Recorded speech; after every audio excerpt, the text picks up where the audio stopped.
영화를 찾아 방황하는 히치하이커들을 위한 유익한 안내서 막무가내 신체 공격 영화 리스트업 무영보 브로스 극장 가다.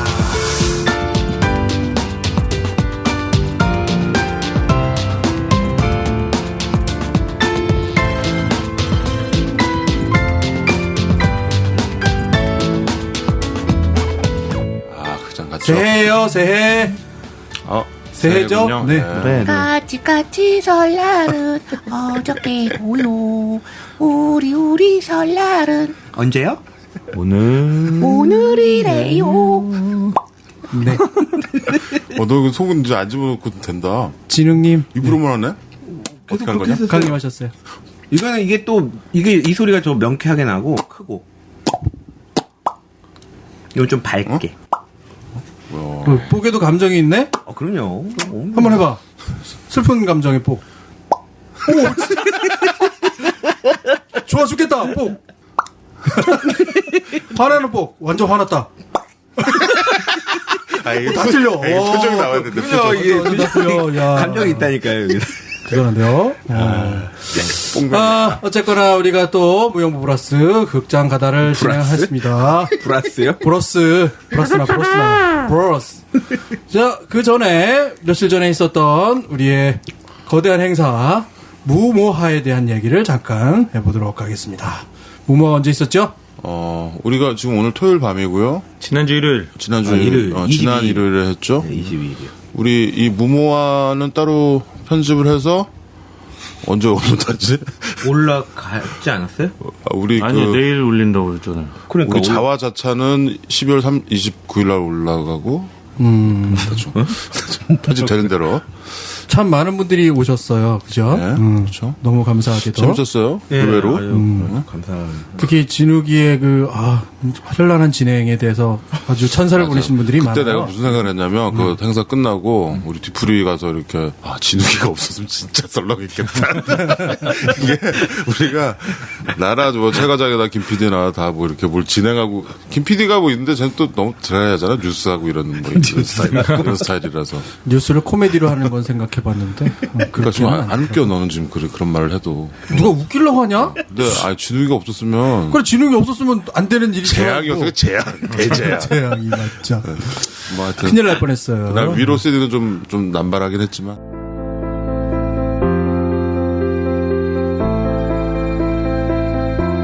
진우야, 이 상처 먹고. 이런 게 어디 있어요? 이러면 안 되는 거잖아요. 할게요. 변호인 하겠습니다. 자, 무용부 브로스 극장 가다 영화를 보고 왔어요. 지금 시각은 12시가 다 돼가네. 새벽이 가까워오는 이 시간에 어떤 영화를 봤죠, 우리가? 네, 오늘 저희가 본 영화는 변호인. 네, 송강호 주연의 변호인을 보고 왔습니다. 근간에 가장 핫한 영화죠. 핫한 영화죠. 예. 이 영화를 하느냐 마느냐, 우리가 무용보 브로스 극장 가다에서 이 영화를 다루느냐 마느냐 가지고 처음부터 좀 논란이 있었죠. 할까 말까. 그래요. 그 얘기부터 좀 하죠. 네. 근데 이 영화를 먼저 진욱이랑 김PD 형은 봤죠. 네. 저랑 오석희 형은 안 봤고. 네. 근데 김PD 형은 해도 된다. 하자. 저는 그런 거예요. 하자라는 거였고, 진욱이는 좀 안 했으면 좋겠다. 진욱이가 되게 반대했어요. 반대했어. 네. 왜? 그냥 진욱이는 이 영화 보고도 계속 울었대요. 그래서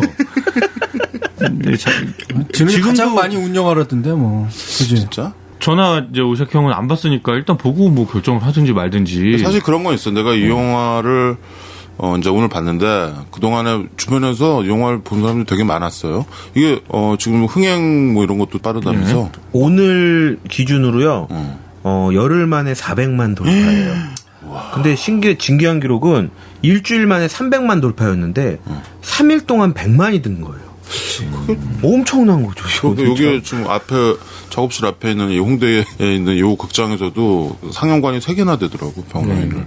그리고 이게 꽉 찼어요. 블록버스터 영화는 아닌데, 이게 무슨 그런 스타일은 아닌데, 물론 사람들의 어떤 개인적인 그런 거를 자극하는 것도 있었겠지만, 내가 주변에서 이렇게 이 영화들을 보고 경고를 하더라고.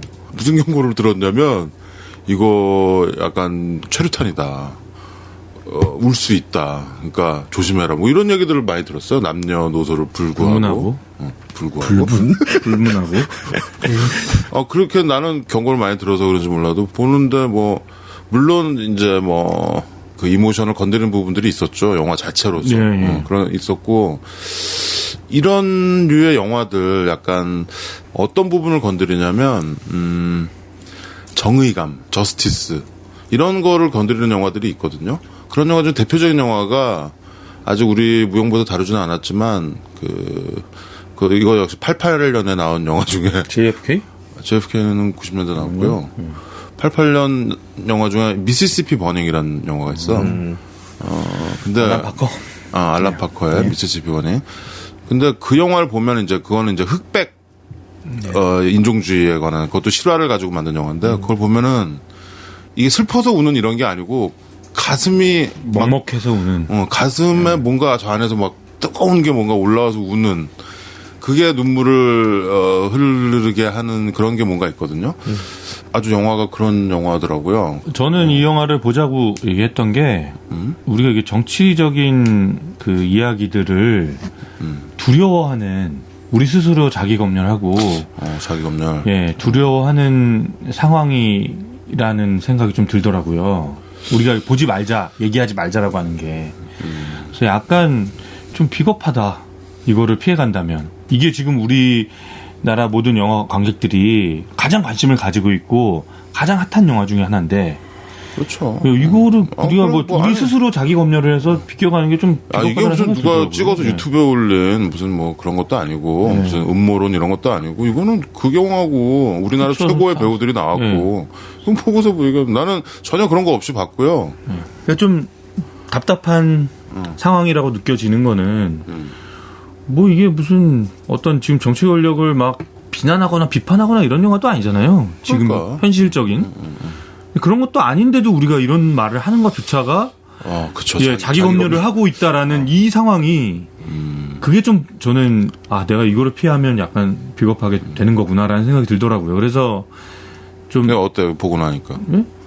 저는 그냥 상업 영화로 느껴져요. 상업 영화잖아. 예, 그냥 상업 영화로 느껴지고 상업 영화란 말도 좀 네. 웃기지만 뭐. 그냥 되게 재밌는 영화고 감동적인 영화고 그렇죠. 우리가 어떤 그분 노무현이라는 그분의 이름을 계속 이제 떠올리게 될 수밖에 없고 뭐 그분의 이야기를 다룬 거니까 피해갈 수는 없는 부분이긴 하지만 그거랑 떼놓고 봤을 때 그냥 그 영화 자체로 그냥 재밌는 영화고 그렇죠. 아니 노무현이라는 이름을 빼고 예. 그 배경 몰라도 볼 수 있는 영화고 물론 거기에서 이렇게 감정이입이 돼서 예.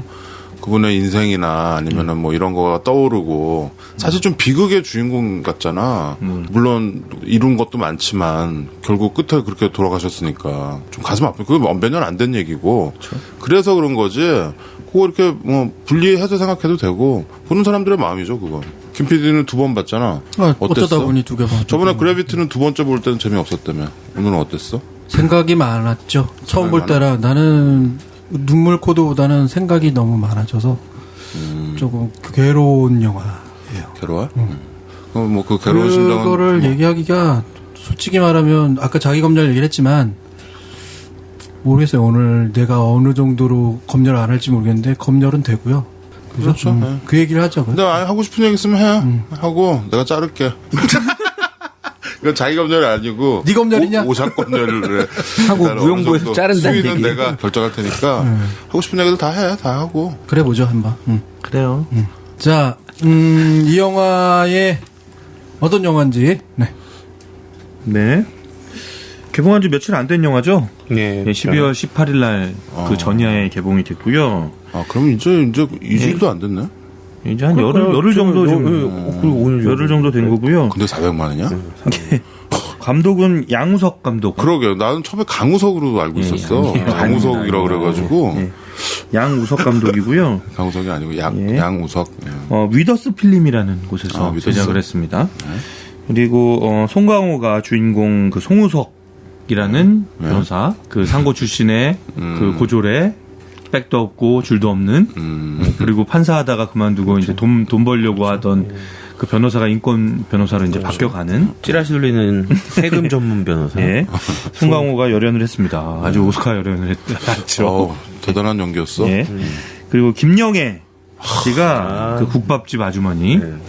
예, 그리고 그 불임 사건에 연루된 그 집 그 아들의 어머니죠. 그렇죠. 예, 그 아들은 진욱. 임시완이라는 배우가 연기를 했습니다. 제국의 아이들이라는 아이돌 예. 너무 잘생겼더라. 출신이에요. 예. 근데 연기도 잘 곧잘 연기 해서 잘했는데 너무 잘생겨가지고 강조기입이 잘 안 되더라고요. 이미 많은 시청자분들한테는 TV 드라마로 아주 인기를 얻었던 배우고 우리 제아, 예, 제국의 아이들 제아라고 부르죠. 네. 그리고 오달수가 그 변호사 사무실의 그 사무장으로 나옵니다. 그리고 곽도원. 아 정말 좀 곽도원 잘해요. 저는 이 영화에서 곽도원 송강호 다음으로 곽도원이 연기 제일 잘합니다. 아 최고죠 진짜. 정말 진욱이 표현으로는 길거리에서 만나면 때려주고 싶은 사람. 밟아주고. 근데 저보다 훨씬 나는 크실 저 테지만. 영화가 그냥 바로 겹치더라고. 그 1985 네. 범죄와의 전쟁. 범죄의 전쟁. 범죄의 전쟁. 범죄의 전쟁에서 그 좀 검사역 했는데 거기서도 되게 특이한. 그러니까 그 느낌이에요. 그 범죄의 전쟁에서 중간에 술집 가서 화장실에서 최민식하고 만난 장면에서 이렇게 조인트 까는 그거 하면서 이렇게 그게 겹치긴 했는데 이거 연기 뭐 그거보다 훨씬 심하던데. 아주 여기서 고문 형사. 예. 그렇죠. 이름은 잘 기억이 안 나네요. 고문 형사. 차동영. 차동영 나옵니다. 그리고 조민기가 검사로 나오죠. 송영창이 판사로 나오고. 이 정도 그 소개하면. 송영창 그 배우는 그렇게 악역 같은 건 한 적 별로 안 나죠. 사람이 선하게 생겨가지고. 아니요, 물론 악역 최근에 많이 많이 했어요. 했어요. 그래? 예. 네, 그분이 무슨 개인적으로 사건이 하나 있었잖아요. 예, 아주 안 좋은 사건이 있어요. 네, 그래서 그 이후에 이제 영화만 출연하는데 그 이후부터는 나오는 영화마다 약간 악역을 했죠. 예. 놈놈놈에서도 악역하잖아요. 아저씨에서도 악역으로 나왔고. 예. 난 그리고 김영애 씨 연기가 되게 좋았어. 내가 내 눈물샘을 건드린 건 저도 김영애라는 배우는 사실 물론 우리는 TV 배우라고 생각하고 있는데 영화든 TV든 정말 베테랑의 연기를 보여주는 것 같아요. 근데 저는 한 번 정도 좀 세게 울었어요. 이 영화에서 한 번 정도 세게 울었는데 세게 운 장면이 그 국밥집 아주머니랑 다시 재회했을 때 아주머니가 그러니까 자기 집 돈 떼먹고 그러니까 자기 그 밀린 음식값 떼먹고 도망간 고시생이 변호사가 돼서 돌아왔는데 아주머니 정말 죄송했다고 하면서 이렇게 주머니에서 이렇게 돈을 꺼내서 딱 드리는데 아주머니가 안 받으려고 하시잖아요. 그치. 그래서 막 너무 좋아하시고 고마 치워버려. 네. 아주머니 저 한번 안아봐도 되겠습니까? 라고 하면서 딱 정말 딱 안으면서 감사합니다 그러는데 잘 찍었어. 아주머니 고맙습니다 하는데 그 장면이 저는 그렇게 눈물이 나더라고요. 그때 제가 최 과장님 옆에서 봤는데 같이 울고 있었어요. 저. 그 씬에서 송강호의 연기. 정말 그리고 그 김영애의 연기. 이 연기들이 사실 뭐 별거 없잖아. 그냥 그런 시츄에이션들이 많잖아. 영화에서 뭔가 은혜를 갚거나 뭐 이런 상황. 근데 왜 이렇게 다가오지? 이게 그런 게 있잖아요. 명배우랑 명배우가 딱 만났을 때 불꽃이 튀는 씬이 있고 서로의 연기력에 이 서로의 연기력이 이렇게 한겨울에 두꺼운 솜잎을 이렇게 덮는 것처럼 서로의 연기가 서로를 딱 덮어주는 것 같은 느낌이 들어요. 이 감독이 이뽕 신인 감독 아닌가요? 이 양성 감독은요 원래 웹툰 작가예요. 네, 웹툰 작가고 그 시나리오 이제 뭐 다른 영화를 기획하다 엎어진 게 있었는데 제작사 대표가 뭐 다른 거 없냐 그랬더니 이 시나리오로 한 50페이지 분량의 트리트먼트를 보내줬다고 그러더라고요. 이거 딱 보고 해야 하나 말아야 하나 고민을 하다가 이 사람을 이제 해보자라고 해서 처음으로 이제 데뷔를 한 거죠. 이 영화로. 원래 웹툰 작가인데. 근데 완전 베테랑 같아. 영화가 무리가 없고 그렇죠. 주목할 만한 감독을 하나 탄생시킨 것 같아. 2013년에. 그리고 송강호가 사실 처음에 한번 고사했다고 하잖아요. 이 역을? 이 역을 한번 이제 제안을 했는데 송강호가 읽고 너무 잘 읽었는데 그 실존 인물 더군다나 그런 좀 아픈 그런 이야기가 있는 분의 얘기를 자기가 제대로 표현을 할 수 있을까라는 그런 두려움이 있었대요. 그래서 일단 안 하겠다라고 이제 고사를 했는데 그게 이제 계속 좀 남았대요. 이 생각이 계속 남아있다가 몇 달 후에 그 부산영화제 갔는데 부산영화제에서 이 대표랑 같이 이제 자리를 하다가 그 감독 한번 만나게 해달라. 그래서 감독이랑 이제 미팅을 했대요. 네, 마음에 들어서 하자. 아주 했다고 하더라고요. 그래도 좋은 작품이 나온 것 같고 나는 캐스팅이 아주 잘 됐다고 보는 게 오달수, 송강호 이 두 배우가 원래 좀 말하는데 약간 악센트가 네. 경상도 악센트가 있거든. 그치? 근데 이 사람들이 이제 아예 이제 놓고서 부산 사람 연기를 한 거니까 아주 이 말투가 어색한 게 없었어. 나는 우리 집도 다 경상도라서 그런지 몰라도 배우들이 TV나 이런 데서 그 왜 친구 이후로 부산 이 사투리 이거 완전히 본물이었잖아. 그쵸. 근데 잘 못하는 사람들이 많아. 나는 할 줄 모르는데 듣는 건 되거든. 이게 저 사람 좀 어색하다 싶은 게 있거든. 오늘 이 영화에서는 뭐 정말 잘하더라고. 맞나? 니 뭐 근데 어쨌든 이 영화가 상업 영화로 본격적으로 탈바꿈할 수 있었던 데는 송강호 역할이 컸다고 그러더라고요. 일단은 송강호가 딱 캐스팅이 된 이후부터 그렇구나. 투자, 캐스팅 그렇죠. 다 일사불란하게 이루어졌다고. 예, 송강호가 없었다면 아마 그건 이제 프로덕션 차원인데 영화 자체에서도 작품에서도 송강호가 뭐 내가 보기엔 뭐 9할 정도 차지하는 이거 시사회 때 나온 얘기 하나 있잖아요. 그 송강호가 이 영화 개봉하기 시사회 하기 전중가 무슨 신문에서 송강호 급전 필요 뭐 이래가지고 최근에 영화를 너무 많이 한다 급전 필요한가 이런 제목으로 기사를 하나 썼어요. 그래가지고 거기 누구 어떤 기자가 한번 물었대요. 뭐 급전 필요하냐 그랬더니 송강호 뭐라 그랬냐면 급전은 항상 필요하지만 이번 영화는 아니다. 라고 답했대요. 근데 그 질문한 기자는 또라이 됐다고. 질문이라고 하냐? 아마 영화를 봤으면 후회했을 거예요, 그 말을. 사실 저 시네21에 그 송강호가 이 영화를 찍고 나서 이제 인터뷰한 거를 쭉 읽어봤거든요. 근데 저는 이 말이 제일 이렇게 와닿았는데 그 밀양을 할 때 이창동 감독이랑 전도연 씨랑 이렇게 같이 미팅을 했는데 이창동 감독이 잠깐 어디 사라졌을 때 둘이 그런 얘기를 했대요. 이런 캐릭터를 우리 일생에 한 번 할 수 있겠느냐. 전도연한테 그런 얘기를 했다는 거예요, 본인이. 이런 시나리오를 다시 만나는 거는 쉬운 일은 아니다라는 얘기를 했다는 거예요. 근데 변호인이 자기한테 그런 작품이 됐던 것 같다. 전도연한테 밀양이 그런 작품. 예. 그렇죠. 전도연에게 밀양이 있었다면 자기에겐 변호인이 있는 것 같다. 라는 정도로 그러네. 얘기를 하더라고요. 예. 사실 송강호가 이번에 뭐 설국열차랑 관상 이런 걸로 아주 빅히트를 쳤잖아. 그 다음에 이 변호인까지 3연 타석 홈런 같아? 제가 볼 근데 때는 세 번째 타석은 말루인 것 말로죠. 같아. 끝내기. 말루인데 끝내기? 끝내기. 말로 끝내기. 나는, 이거는- 말로면으로 한일전에서. WBC 결승.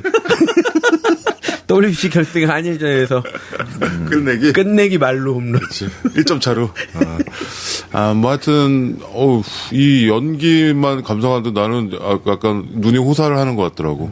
그리고 혼신의 연기라는 이런 때 쓰는 말 같아. 맞죠. 그 마지막에 법정에서 그 대한민국 헌법 제1조. 1조 이하. 그건 뭐.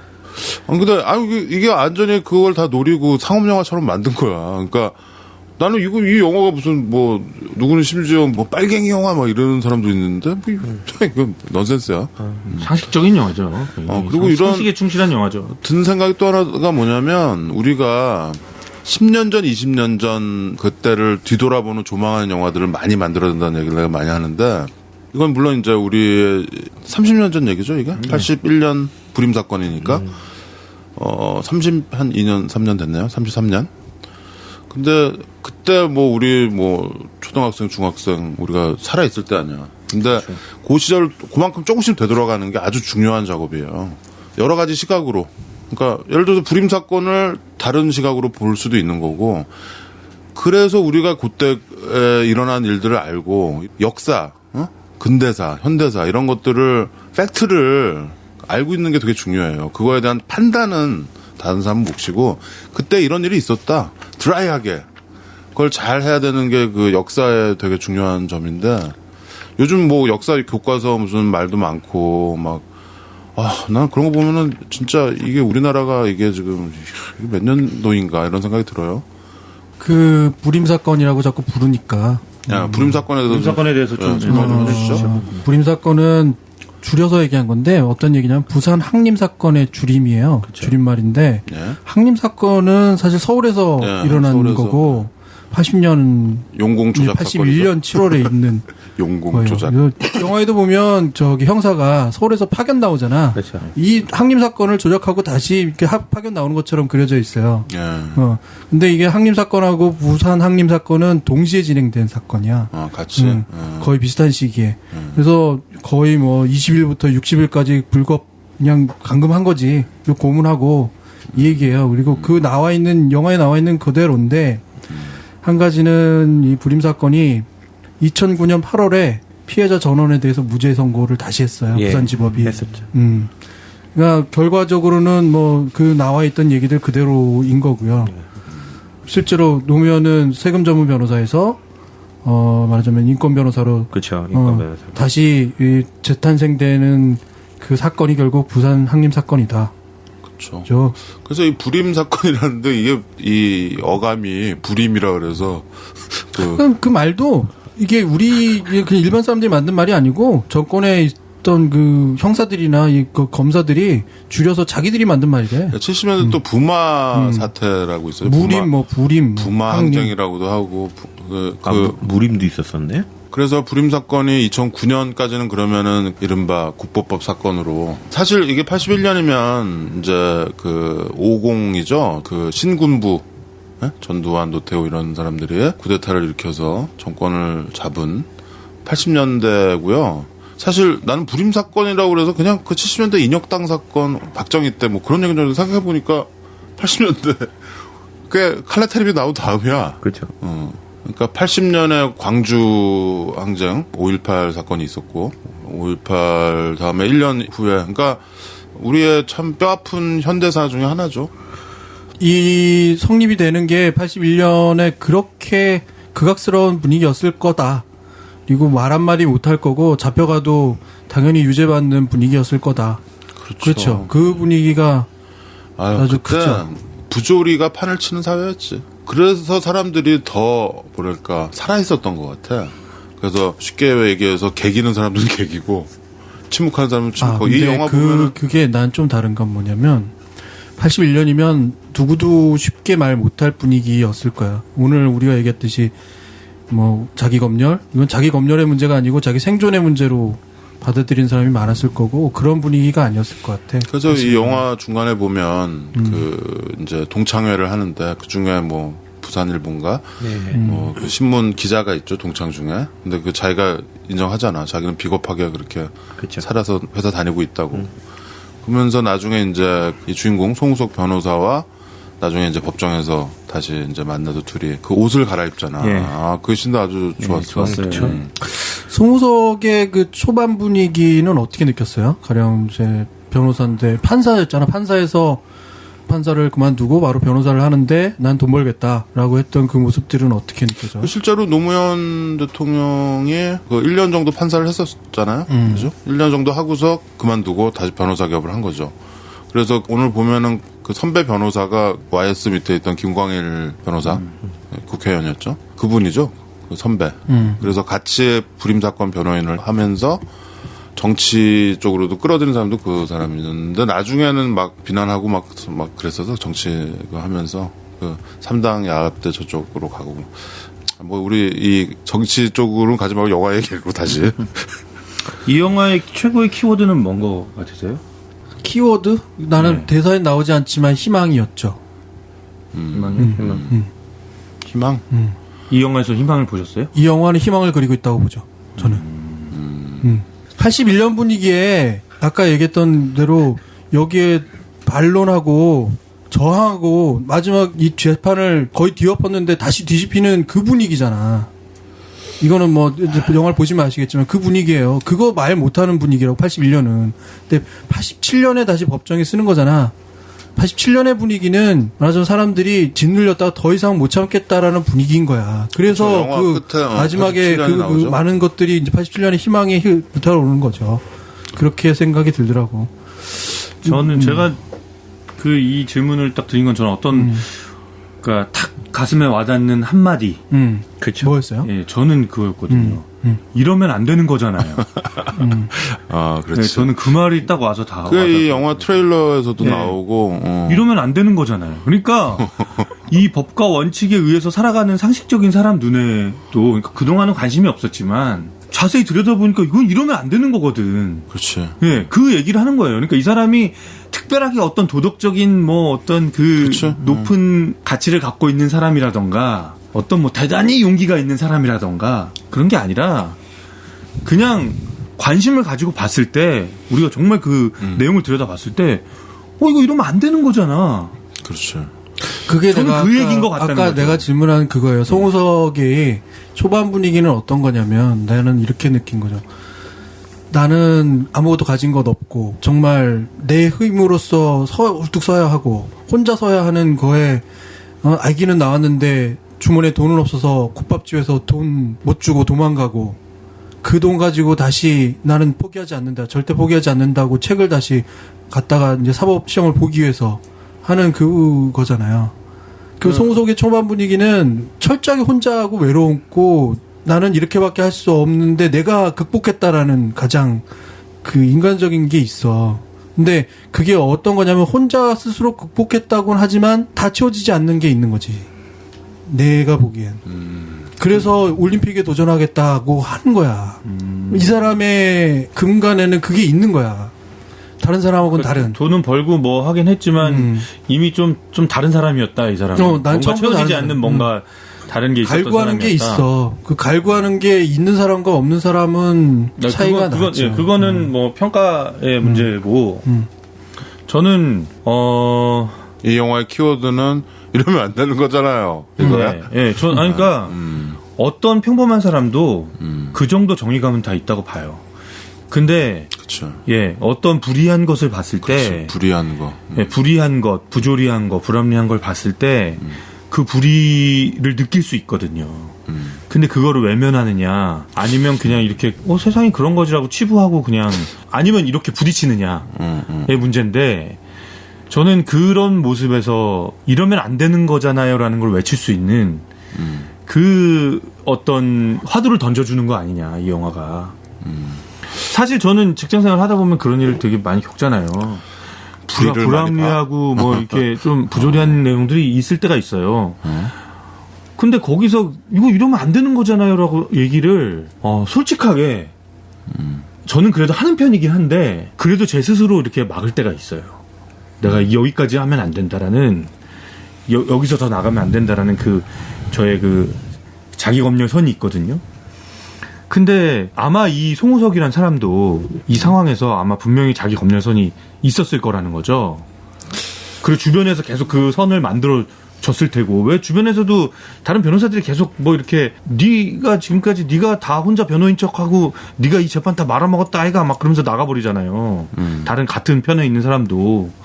근데 아닌 거는 아니라고 얘기하는 그런 좀 게 우리 시대에 지금 필요한 이야기가 아닌가. 그러니까 많은 사람들이 이 이야기에 그렇게 공감하고 있는 게 아닌가. 저는 그런 생각이 들어요. 참 이 얘기를 할까 말까 아까도 오면서 계속 고민했던 얘기 중에 이건데 나는 그 형사의 모습을 봤거든요. 나 데모하다가 잡혀갔지.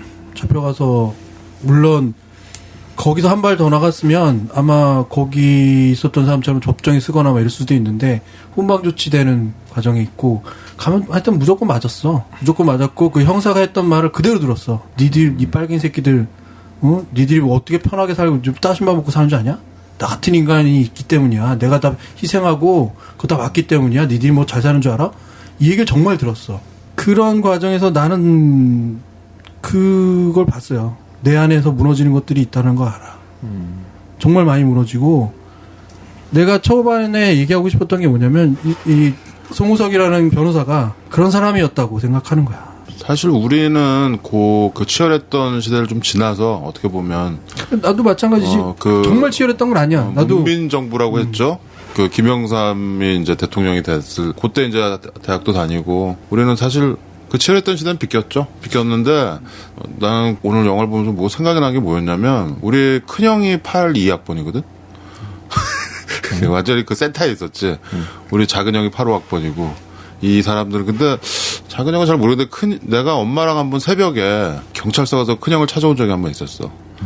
그때 나 중학생 뭐 이럴 때인데 완전 엄마가 혼자 가기 좀 그러니까 아버지는 출근하셨고 그 형을 무슨 관악 경찰서인지 어딘지 가가지고 찾아왔는데 형이 얼굴을 맞아가지고 입술이 이렇게 퉁퉁 부었더라고. 그래서 그 아까 그 김영애가 자기 아들을 본 그 심정 있잖아. 네. 그거 물론 뭐 그런 건 아니죠. 우리 집은 뭐 서울이고 형도 뭐 그냥 과가 그렇고 하니까 대모하다가 나중에 사정을 들어봤더니 자기는 이렇게 잘 피해 댕겼대. 그런데 닭장차 잡혀가는 차에서 이 전경들이 이렇게 워커발로 하는데 거기에 그냥 얼굴을 맞은 거야. 발로. 얼굴이 팅팅 부었어. 그래서 풀어준 것 같아. 그래서 우리 형 이제 군대를 갔죠. 우리 형 친구들은 수배당하고. 근데 그때가 그 센터에서 그냥 그 생각이 나더라. 난 중학교 때 아무것도 모르고 내가 뭐 정치를 알겠어. 이 시국을 알겠어. 빨갱이가 뭐고. 그냥 그때 우리는 학교에서 공산당이 싫어요 이런 포스터 그리고 이랬을 때거든. 근데 시절 이제 30년이 지났어요. 이제 30년이 지나고 북한은 아직도 그러겠지. 그렇게 그런 식으로 하겠지. 하지만 우리는 이제 먹고 살고 이 상식이 통용되는 사회가 됐다라고 생각을 하는데 내가 영화를 보고 나서 계속 좀 찜찜한 거는 그런 사회가 됐나? 아닌 것 같아라는 생각이 드니까 이게 영화를 보고서도 미시시피 버닝을 봤을 때처럼 막 이런 느낌이 없고 뭔가 이 해결이 안 된 것 같은 느낌이 있는 거야. 그러니까 지금 다 동의하는지 모르겠는데 나는 아직도 우리가 불의가 판치는 세상이 있다고 봐요. 그런 면이 있고 그래서 이 영화를 보고서 골 때리는 거지 심정이. 이게 뭔가 그 부분에 대해서는 저도 뭐 100% 공감이고요. 아직 뭐 그때에 비하면 절대적인 비교가 될지는 모르겠어요. 비교가 될지는 모르겠지만 뭐 그닥 크게 나아진 것도 없다라는 생각이 좀 들 때가 있어요. 예. 그래서 그 외침이 중요하다. 이러시면 안 되는 거잖아요. 근데 우리가 많은 모습이 사실 아까 거기서 송우석의 친구 기자처럼 살고 있는 거 아닌가. 그냥 침묵하는. 저는 딱 그렇게 살고 있죠. 근데 우리가 사실 표로서 선거 같은 거는 우리가 참여해서 뭔가 바꿔내고 할 수 있잖아. 근데 그 선거에서도 못 바꾸면은 아직 다들 그렇게 생각하고 그런 사회에 살고 있는 거야. 아직까지 이어지는 거지. 양비론이 있잖아요. 그놈이나 그러면 다 똑같고 정치하는 놈들 똑같고. 근데 그런 양비론도 좀 경계를 해야 되고 자기 정치적인 소신이 있어야 되고 불의는 막아야 된다는 거죠. 그러니까 좌우를 떠나서 일단 불의.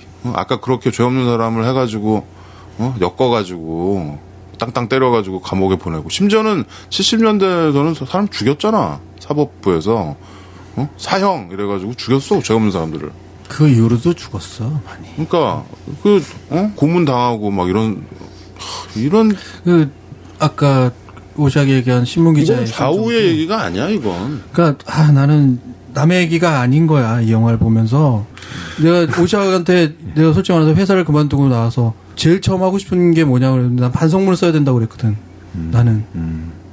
근데 그게 어떤 거였냐면 그런 걸 갖고 싶었어. 그건 끝났다고 생각했어. 그러니까 거꾸로 가도 그 정도까지는 안 가니 이제는 이 부류에서 분파해야 된다. 그러니까 보수 쪽에서 뭔가 다른 보수가 나와야 된다라는 생각도 했었고. 근데 그런 건 있네. 그 지금 이게 실제 인물들이 수를 안 하나? 고소를 안 하나? 거기 판사라든가 검사라든가 이런 사람들. 사실이니까 할 말이 없는 건가? 그 사람들 지금 다 있잖아. 누군지 알잖아, 우리는. 그런 사람들이 그냥 노코멘트야? 뭐 영화 전면 시작할 때 얘기하잖아요. 허구라고. 여기에 나오는 모든 사실은 내용과 다르면 다 허구라고. 실제 사건이라고 얘기했잖아. 실제 사건이나 네, 허구임을 밝힌다. 이게 모순되는 말을 처음에 던지고 시작하죠. 그렇죠. 이것도 이제 자기 검열인 거죠. 우리가 전에 뭐 드림걸스인가 뭐 얘기하다가 그거 사실 모타운이란 말은 한 번도 안 나오지만 그 모타운 얘기인데 실제 그 사람들이 그래도 막 고소하고 막 기내 아니나 다이나 로스가 막 하고 그랬는데 얘기해봤자 자기 손해니까 조용하더라고. 그 뭐 그런 경우가 될 것 같긴 하지 않을까요? 그때 그 사람들 때는 좀 소송도 있고 뭐 가처분 신청도 하고 좀 나는 근데 시끄럽죠. 그때 그 사람들과는 완전 얘기가 다르다고 다르죠. 봐요. 나는 그 영화 자체도 보고 나서 별로였는데 이 영화는 뭔가 영화 자체로만 왜냐면 그때 그 사람들은 실제로 사실을 가지고 그냥 그걸 그린 거야. 근데 뭐 영화적으로 나는 뭐 그렇게 감흥도 없었고 좀 쪽팔리다는 생각만 들더라고 그 영화는. 근데 이거는 굉장히 울림도 있고 어떤 뭐 내 생각에 동의들 하시나? 그렇죠. 제일 그 울림이 제일 큰 이유는 이 배우와 연기였다고. 연기. 아. 진욱이 형 뭐 오늘 수건 가져가더니 별로 안 울었나? 저 계속 울었어요. 왜 부른 거야 도대체? 국밥집부터 아 국밥집. 국밥집이 아니지. 송우석 변호사가 부둣가로 밤에 뛰어가는 장면이 있어요. 책 찾고. 그때부터 터져갖고 계속 많이 울고. 에쿠니가 우리 소설 중에 울 준비는 되어 있다라는 소설이 있거든요. 근데 진욱이 이 영화 딱 시작할 때 이렇게 그 배급사가 뉴라는 데인데 뉴라는 그게 쭉 뜨는데 제가 진욱이 살짝 봤어요. 근데 울 준비는 되어 있다. 손에 수건 들고. 그런 표정이었어요. 그런 표정이에요. 이게 네. 이제 마음의 준비를. 근데 뭐, 이 영화 뭐 사실 이제 픽션과 이 팩트의 그런 얘기들은 뭐 잡지 같은 데 보면 잘 나와 있겠죠? 그런 거 이렇게 보시고 나는 버텀라인은 뭐냐면 80년대에 있던 사건들 우리 어떤 역사의 좀 어두운 면들 그리고 지금 아직도 이어지고 있잖아요. 사실 상황은 똑같잖아. 그때는 우리가 아직도 북한이랑 대치하고 있는 상황이고 휴전 상황이고 그래서 일어나는 정치적인 어떤 정당화되는 것들.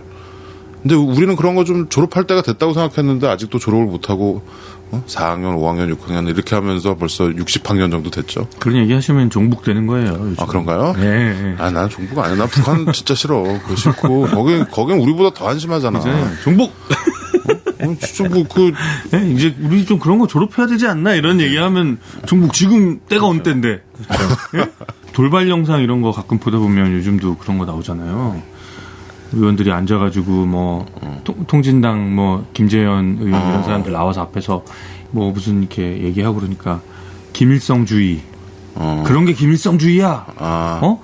종북하지 말고 월북해. 막 이런 얘기 막 국회에서 나오는 얘기잖아요. 국회의원한테 그런 얘기를 한다. 예.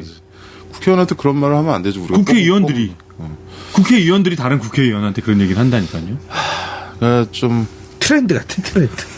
유행어인 줄 알아. 아니 근데 아니에요. 우리가 그런 거 보고서 정말 한심하다라고 생각하는지도 말아야 돼. 우리는 지금 성숙하고 있거든. 아직 60 몇 학년이지만 아직 졸업 못했지만 이미 나는 굉장히 성숙했다고 보고 문화나 뭐 경제나 우리는 북한이랑 완전히 게임이 다른 거거든. 우리가 이 사람들이 남한테 해만 안 끼치면 그 사람들 그런 말할 권리 있거든. 모르겠어. 근데 이게 우리가 아직도 국가보안법이 있죠. 국보법이 폐지가 안 됐죠. 네. 고치긴 했나? 옛날에 고친다고 막 그러는. 그런데 헌법 한번 읽어보셨어요? 아니. 안 읽어보셨죠? 너 법학개론 이런 거 안 들었니? 들었는데 저는 최근에 읽어봤어요. 최근에. 헌법? 네, 헌법을 한번 읽어봤는데 헌법대로만 살면 우리나라는 굉장히 좋은 나라예요. 그쵸. 그러니까 우리가 상식적으로 이루어지지 않는 모든 일들이 네? 다 이제 위헌적인 것들인데 그 위헌적인 일들이 아직도 이렇게 숱하게 일어나고 있는 나라가 우리나라인 거거든요. 아니 근데 네. 너무 비하할 필요도 없는 것 같아. 아직 우리 네. 좀 상식이 통용되는 그런 시대인 것 같기는 해요. 그러니까 사실 그렇게 얘기하는 사람들이 한심해 보이는 것도 있으니까. 최소한 지금 아까 영화에 나온 것처럼 갑자기 잡혀가서 고문당하고 이러지는 않잖아 이제. 그런 그런 시대는 벗었잖아. 너 몸 왜 이래? 그러니까 조금씩 좋아지고 있는 거지. 조금씩. 그게 확 좋아지진 나는 않아도. 얼마든지 거꾸로는 갈 수 있다고 봐. 근데 내가 자꾸 공포스럽다고 하는 게 그거야. 지금이 아무도 말하지 못할 상황이냐, 혹은 이거에 저항해서 뭔가 다른 얘기를 할 수 있는 상황이냐. 나는 그거를 솔직히 말하면 이 영화를 보는 사람들이나 우리 모두가 다 그 부분을 못 벗어난다고 봐요. 옆에서 하는 사람의 말을 말릴 거냐, 나도 거기에 동참해서 또 다른 말을 할 거냐의 문제인 거야. 그러면 김 PD는 우리가 임의로 동행해가지고 고문하고 60일씩 그런 사회로 돌아갈 수도 있다라고 하는 거야? 나는 그 생각이 많이 들죠. 그래?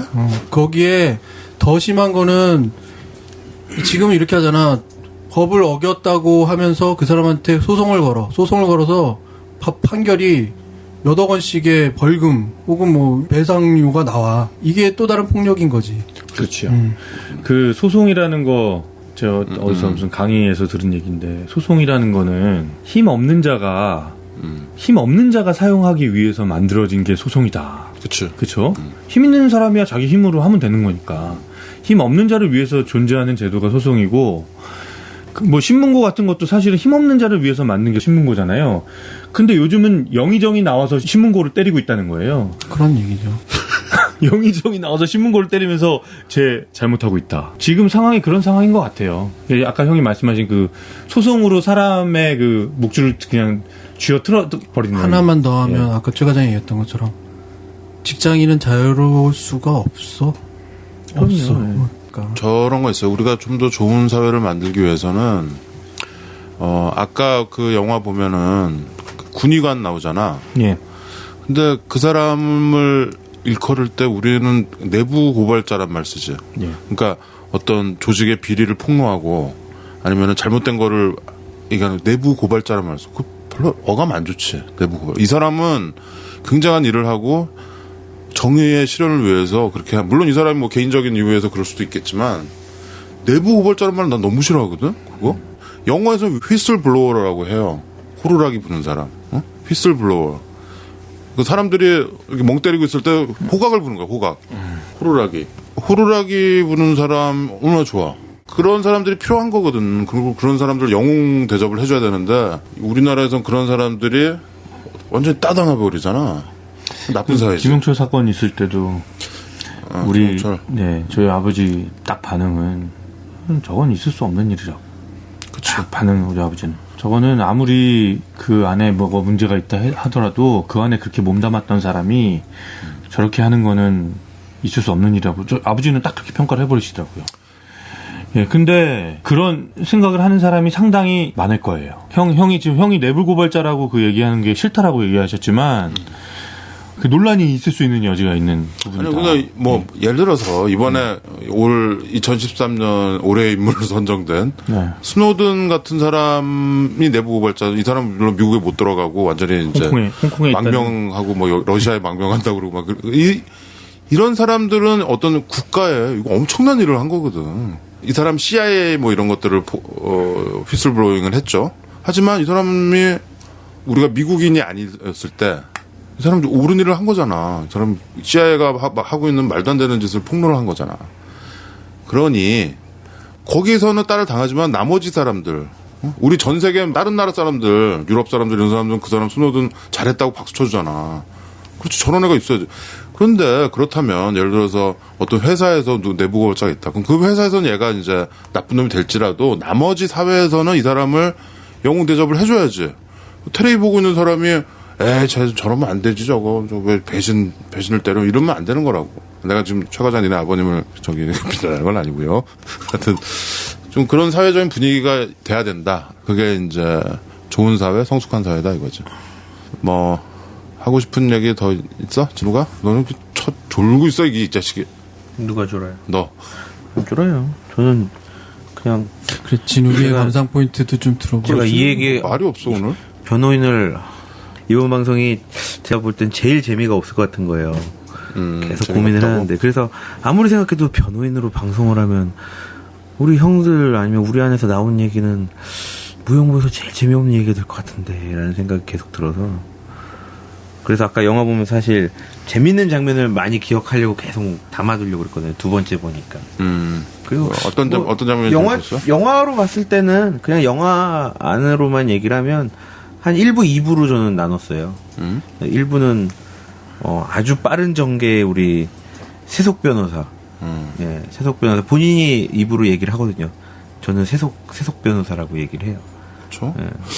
저는 그리고 또 하나 아까 전에 뭐 이렇게 뭐 영화에 어떤 포인트를 잡고 어떤 키워드 잡고 갈 것인가라고 했을 때는 우리 송우석 변호사는 헌법을 근간으로 한 삶을 살았다고 생각을 하거든요. 오로지 법만 믿었다고 생각을 해요. 근데 자기가 그렇게 믿었던 법 안에서 있지도 않은 일이 법 안에서 이제 처리가 되다 보니까 아까 얘기 나온 대로 그거는 그러면 안 되는 거니까 본인이. 이럴 거면 뭐하러 재판합니까? 이 얘기도 많이 네, 했고. 그럴 거니까. 그래서 참 실제로 좀 그랬다 그러더라고요. 판사랑 막 다투고 그랬다 그러더라고요. 실제로. 그 중간에 그런 씬들 뭐 나오잖아요. 뭐 송석 변호사가 그 친구랑 그 아까 술집 그 국밥집에서 얘기할 때 서울대 공부해갖고 서울대까지 가는 대학생들이 뭐 때문에 저 대만이야 공부하기 싫어갖고 하는 거 아니냐. 그럼 뭐 때문에 하겠냐. 뭐 이렇게. 그 어떤 학력 뭐 그런 것도 좀 짚죠. 그거 사실 우리 사회에 아주 중요한 근간을 이루는. 내 친구 중에 한 명이 얘는 버릇인데 사람을 얘기할 때 걔를 묘사할 때 항상 학교를 얘기하는 애가 있어. 100%. 예를 들어서 최 과장이 할 때, 최 과장이 걔 S대 다니는 걔, S대 나오네. 그렇게 얘기하는 거야. 그 사람의 어떤 외모나 그 사람의 뭐 그런 걸 얘기하는 게 아니고 그냥 학교를 얘기하면서 그걸 규정을 해버린다고. 그럼 누구나 그 말이 통하는 거야.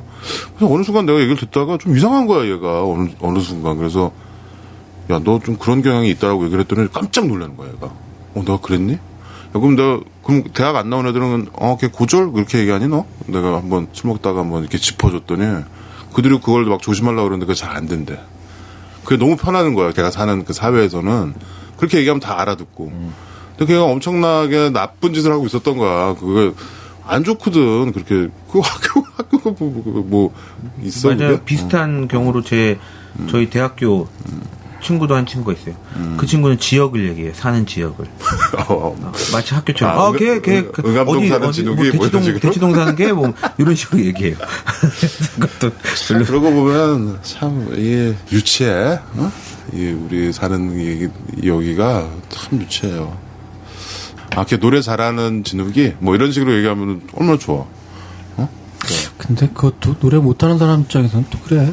아니, 넌 나같이. 왜요? 스마트하시게 잘생기시네. 잘생긴 스마트입니다. 잘생긴 게 그러면 나는 알아듣지. 근데 아주 스마트 시대에 못생긴 게 그러면 트렌드. 그래? 하여튼 자 그러면 웃긴 장면 얘기 몇 개 해봐요. 웃긴 장면 뭐 웃겼나? 넌 뭐가 제일 웃겼냐? 기억했 때문에 진우가. 저요?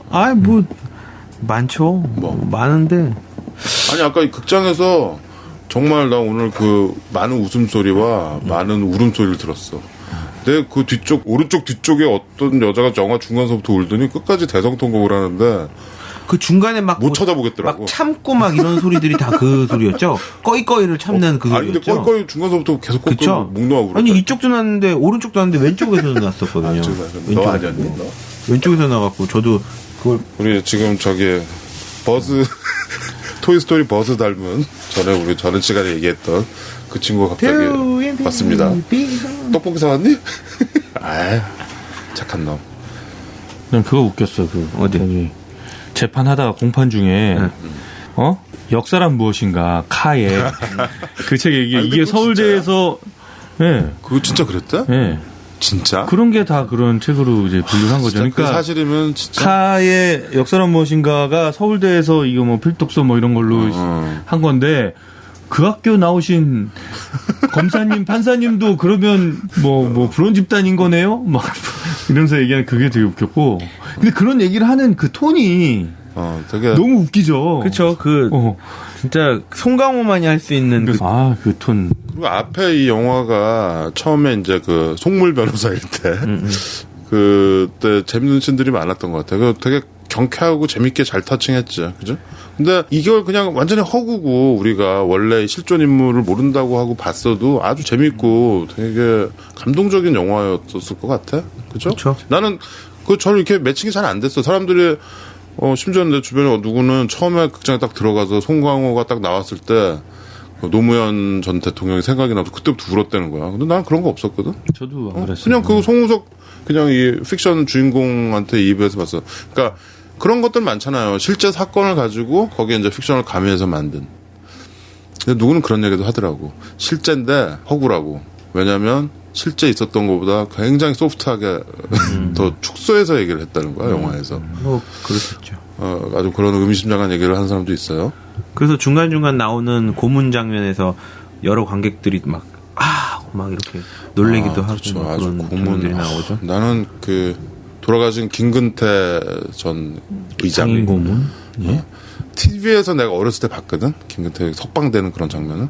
나오는데 이분은 말할 때도 그렇고 이게 안정적이지가 않잖아. 몸가짐이. 그 고문 때문에 그런 거라는 얘기를 듣고서 난 너무 놀랐어. 며칠 전이 2주기였어요. 그건 참 제가 안타깝게 내가 되게 좋아하는 정치인이었는데 인기가 없더라고. 인기가. 재밌는 얘기에서 다시 또 일로 왔어. 그 재밌는 점이 저는 기억에 남는 게 그 부패 그 부산 변호사의 모임 찌라시. 예 1978년 10월 6일이었던 것 같아요. 어른 카빙에 그렇게 적혀 있었는데 그래? 변호사의 모임에서 우리 앞에 송변이 있는지 모르고 네? 예 변호사 셋이서 얘기를 하죠. 요즘에 그렇게 찌라시 돌리는 변호사가 있다며 뭐 이러면서 얘기를 하는데 옆에 선배님이 오고 나서 인사들의 송우석 변호사 이렇게 얘기할 때 갑자기 그 준비했던 찌라시를 꺼내잖아요. 명함. 예, 그래서 그 명함을 나눠주는데 혹시 그때 보셨는지 모르겠지만 양쪽의 변호사한테는 손에 쥐어줘요. 근데 가운데 변호사한테 줄 때 가운데 변호사가 제일 뭐라고 많이 했거든요. 가운데 변호사한테는 손을 줄 때 손에 닿기 전에 명함을 떨어뜨려요. 예, 그래서 그냥 꼬드에다 테이블에 그냥 떨어져요. 놔버리지. 그렇죠. 이제 그러면서 이제 먼저 들어가 보겠습니다. 하고서 이제 가는데 저는 그 장면이 되게 좀 재밌었고 그 다음에 재밌던 거는 역시 아파트 계약하러 갔을 때죠. 예. 아파트 좀 사러. 찡하면서 재밌잖아. 예, 여러 가지가 다. 그럼 물론 이제 허구겠죠. 픽션이겠죠. 눈화장 좀 하고 오시죠라든가. 할 정도만 하자. 파인애플을 사갖고 이제 들어가면서부터. 그런 약간 그 송우석 변호사의 그 스타일이 너무 마음에 든 거예요.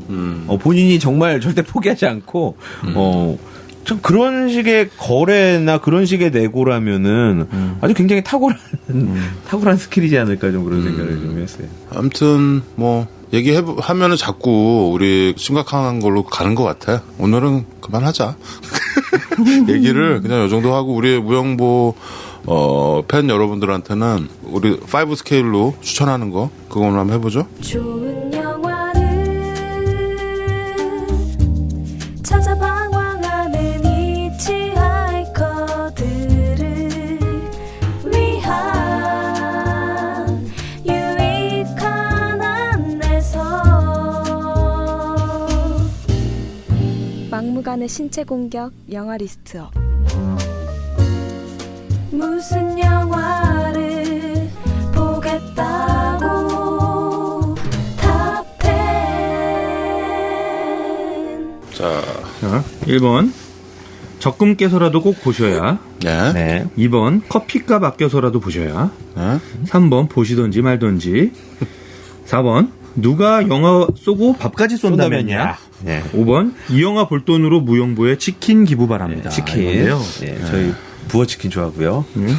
KFC 오리지널도 좋아합니다. 자, 진욱이부터 해볼까 저요? 오늘은? 저부터요? 저는 영화 2번 봤잖아요. 네.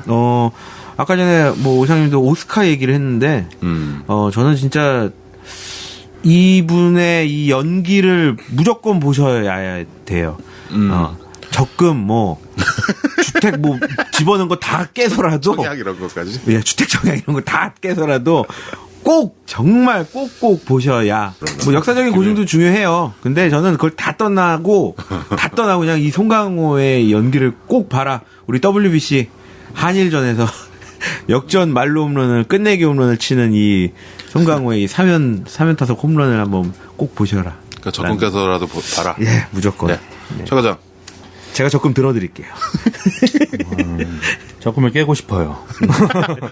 예, 적금을 깨고 싶고 꼭 보셨으면 합니다. 최 과장도 너무 별 좋은 5개. 영화였어요. 예. 네. 저도 오늘은 별 5개입니다. 김 PD? 이게 오늘 되게 김 PD, 복잡해. 김 PD가 오늘 하고 싶은 얘기가 심장이 많았는데 복잡하세요. 사실 하지 말자. 안 쏟았어. 보시던지 말든지. 그래도 괜찮은 준수한 편인데요? 그 정도. 보시던지 말든지고요. 저는 보시는 사람들의 숫자로 마음을 위안을 삼을게요. 뭔 소리야. 네? 아니 보시든지 말든지 하시고선. 하지만 보실 분은 보실 거고 안 보실 분은 안 보실 거예요. 이건 그런 류의 영화예요. 별 3개. 그러면 오늘 제일 고득점, 저득점 빼면은 남는 게 별 5개네요. 개네요. 그러면 그러네. 결론적으로 오늘 무용부에서 완전 추천. 그죠? 전에 그래비티랑 어바웃 타임보다 점수가 더 좋은 것 같네요. 네. 그죠? 네. 맞아요. 뭐 근데 우리가 보지 말래도 지금 엄청나게 보고들 있는 것 같아. 많이들 보고 계세요. 네. 많이들 천만 보고 금방 넘을 것 같은데요? 그러게요. 이 속도라면? 나는 한 영화를 너무 사람들이 많이 보는 것도 난 싫던데 사실은. 그게 어떤 그러니까 저는 그 프로파간다로서 보지 마시고 그냥 되게 좋은 영화로서 봐주셨으면 좋겠어요. 그게 도리어 그런 자세를 좀 가지고 극장에 가야 그 냄비가 안 될 수 있을 것 같아요. 저는 형이 아까 처음에 냄비란 얘기했잖아요. 네, 그 정치적인 거는 본인의 정치색이라는 게 있고 예. 자기가 생각하는 이 세계를 읽는 눈이 있는데 거기에 맞춰서 보시고요. 예. 이 영화는 영화로서 재밌게 보시고 거기서 자기 눈으로 읽으면 될 것 같아요. 그렇죠. 예. 뭐 사실 우리가 하고 싶은 얘기는 많으나 우리가 좀 중고생들도 듣고 그러니까 그리고 우리가 정치랑 종교 얘기는 사실 빼자고 하고 많이 빼자고 얘기를 처음에 하고 팟캐스트를 시작했는데 오늘은 좀 그래도 뭐 많이 뭐 정치나 이런 얘기는 하지 않지 않았나? 뭐 역사적 사실에 대한 얘기들이었어요. 근데 역사는 중요한 거예요. 정치 근데 그 별개는 아니니까 역사를 바로 알자라는 거. 국가는 국민입니다. 그 눈 튀어나올 것 같은 그 장면은 거기서 뭐. 그 곽도원과 그 송강호의 부딪히는 그 기싸움. 우리 곽도원 얘기 많이 못했나요? 많이 했나? 곽도원 어버치기도 인상적이었어. 어버치기만 두 번인가. 그거 대역 안 하고 둘이 정말 한 거래? 그거 둘이 했잖아요. 왜 뭐 그 그럼 보통 대역하지 않나 그렇게? 그게 제일 깜짝 놀랐는 영화에서 깜짝 놀란 장면 중에 하나잖아요. 송강호가 거기 깜짝 놀랐어. 목탕 돌아보고 나오는데 발차기 확 나왔을 때 소리 지르는 사람도 있었잖아요. 맞아. 깜짝 놀래갖고. 뭐 소리 질렀어? 하여튼 이 조연들도 참 좋았고. 네. 그쵸. 좋은 영화를 찾아 방황하는 히치하이커들에게 이 영화는 과연 무엇이었을까? 난 여러분들의 생각이 많이 궁금하기도 하고요. 그걸 꼭 우리가 다 얘기할 필요는 없지만 그 목소리들이 들어줬으면 좋겠어요. 그냥 우리 이야기만 듣지 마시고 한 번쯤은 이 영화에 대해서 말씀해 주시면 좋겠다가 제 마지막인 것 같아요. 이 영화를 어떻게 보건 어떻게 느끼건 제가 오늘 편집된 많은 이야기들에 해당하는 얘기건 아니건 어제거나 무용부 브로스 극장 가다는 3번째였고요. 변호인이었고요. 한 줄 요약해 주셔야죠. 한 줄 요약은 세무 변호사가 아주 장땡이었는데 그걸 다 집어치고 고난의 길을 가는 변호인의 영화를 봤다. 그 변호인은 마지막에 많은 사람들로부터 변호를 받는다. 그걸로 정리하겠습니다. 라스트 씬도 좋더라. 그렇죠. 좋죠. 그 부분 때문에 사실은 가장 혼란스러워요. 약간 기시감 좀 있었어요 저는. 라스 씨는 뭐 죽은 시인의 사회라던가 그런 영화에서 아주 좀 착안하지 않았을까. 나는 아주 잘 만든 상업 영화를 본 것 같아. 네, 마지막에 그 자막이 아주 결정적이죠. 그 자막을 꼭 한번 공감해 보시길 바란다는 말씀이고요. 근데 첫 자막이랑 마지막 자막이 좀 호응이 안 돼요. 영화가. 그렇긴 하지. 네, 되게 첫 자막은 허구라고 해놓고 마지막 자막은 아주 사실적인 얘기를 하죠. 자기 검열이지 뭐. 재밌더라고요. 저는 그게. 네. 자, 송강호의 아주 불같은 연연을 여러분 기대해 주시기 바라겠고요. 못 보신 분들 보시고 보신 분들도 저희한테 많은 이야기 남겨주시기 바라겠습니다. 마치면서 음악을 한 곡 들어야죠. 어떤 노래 들을까요? 나는 그 노무현 서거 했을 때 그때 심순수 야구단 첫 연습이었잖아. 우리 완전 소식을 들었죠. 막 문자 받고 놀래가지고 잘 안 믿기고 막 그랬었잖아 그때. 그랬는데 이제 그걸 이제 받아들이고 뉴스 보고 막 이러면서 내가 그때 어디서 어디로 온가 차를 운전을 하고 갔었어. 한참 뭐 한 30분. 근데 그때 내가 음악을 계속 한 곡을 반복해서 들으면서 따라 불렀는데 그 음악을 좀 여러분과 나눠볼까 해요. 오늘도 따라 부르신다는 얘기예요? 아니 오늘 따라 부른 건 아니고요. 그게 원래 스티비 원더가 부른 노래인데 Heaven Help Us All이라는 영화야. 근데 이상하게 그때 내 차에 CD가 그게 꽂혀 있었는데 스티비 원더가 부른 게 아니고 그 메들린 페로라고 그 요즘 나온 그 재즈 가수인데 포크. 근데 이 여자가 이렇게 듀엣으로 부른 노래인데 그 노래 Heaven Help Us All. 영화라고 그러셔갖고. 내가 영화라 그랬니? 노래인데 그거를 내가 계속 따라 부르면서 그날을 보내서 그 노래를 들으면 지금도 그분이 생각이 나. 근데 그 가사가 너무 그래요. 그러니까 이건 뭐냐면 하늘이여 우리를 도우소서 뭐 이런 거죠. Heaven Help Us All. 그러니까 자비를 베푸소서 뭐 이런 건데 이거는 가해자들도 똑같이 우리를 돌보소서 이거야. 가해자들도 피해자뿐만 아니고.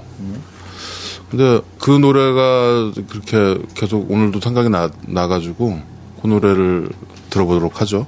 우리가 좀 새해인데 약간 좀 분위기가 약간 울적한데 새해 인사하고 여러분 뭐 새해 복 많이 받으시고요.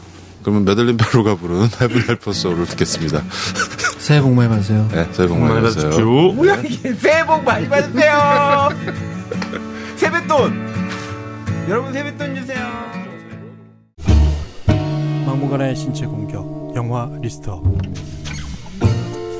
무슨 영화를 보겠다